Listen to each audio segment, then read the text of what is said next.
So guys আমরা ভোর 4টের সময় বেরিয়ে পড়লাম 5 পয়েন্টসগুলো ভিজিট করার জন্য। ফুল এক আপ করে একদম বেরিয়ে গেছি। Hi, hello. এই আমরা হফি গ্যালারি, যেটা ফেমাস। সো আর সামনে দিয়েই আমরা এখন ক্রস করছি। তো তোমরা দেখতেই পাচ্ছ আমরা ম্যালের ঠিক মোড়টাই চলে এসেছি, যেখানে ট্রাফিক পুলিশের গার্ড আছে। তার পাশ থেকে পোস্ট অফিসে যাওয়ার রাস্তায় আমরা ওই রাস্তা ধরেই রওনা দেব, কারণ সেখানে আমাদের গাড়ি পিক আপ করতে চলে এসছে অলরেডি। তো আমরা আজকের 5 পয়েন্টগুলো ভিজিট করব। চলো দেখা যাক 5 পয়েন্টের মধ্যে কি কি রয়েছে। ফার্স্ট অফ অল দেখতেই পাচ্ছ আমাদের গাড়ি চলে এসছে পিক আপ করার জন্য। এটা হলো আমাদের গাড়ি।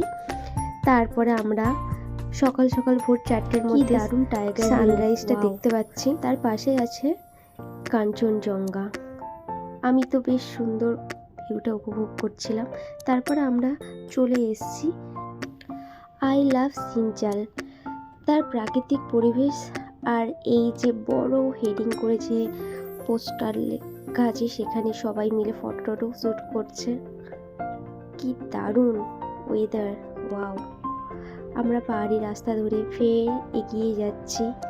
দেখো দুদিকে মনোরম পরিবেশ, কত সবুজে সবুজ আর প্রচুর পরিমাণে ঠান্ডা। আমরা যেহেতু গেছিলাম ডিসেম্বর মাসে। তারপরে আমরা চলে এসেছি ঘুম মল স্ট্রিট। এটা হলো অ্যাকচুয়ালি একটা বুদ্ধদেবের মন্দির। ভিতরটা সবাই প্রেয়ার করছে, বুদ্ধদেবের আরতি হচ্ছে।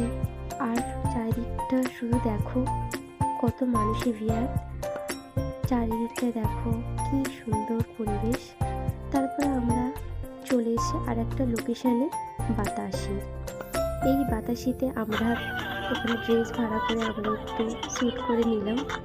খুব সুন্দর জায়গা। আর তারপরে আমরা নেক্সট ভিজিট করলাম আর একটা বুদ্ধ টেম্পলে। এটা ঠিক এক্স্যাক্টলি আমার নামটা খেয়াল পড়ছে না, যেহেতু ভয়েসটা আমি পরে দিচ্ছি। তো এটারও পরিবেশ খুবই সুন্দর, চারিদিকে পাইন গাছ আর মধ্যিখানেই এই বুদ্ধদেবের মন্দিরটা।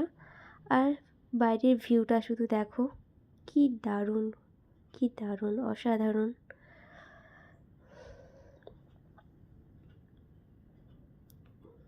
দেন আমরা লাস্ট যেটা ভিজিট করলাম 5 পয়েন্টসের মধ্যে, ট্রি গার্ডেন। এই ট্রি গার্ডেনটা হলো এই 5 পয়েন্টসের আর একটা অন্যতম একটা সৌন্দর্য, যেখানে মানুষজন এসে এখানে অনেক ফটোশ্যুট করছিল।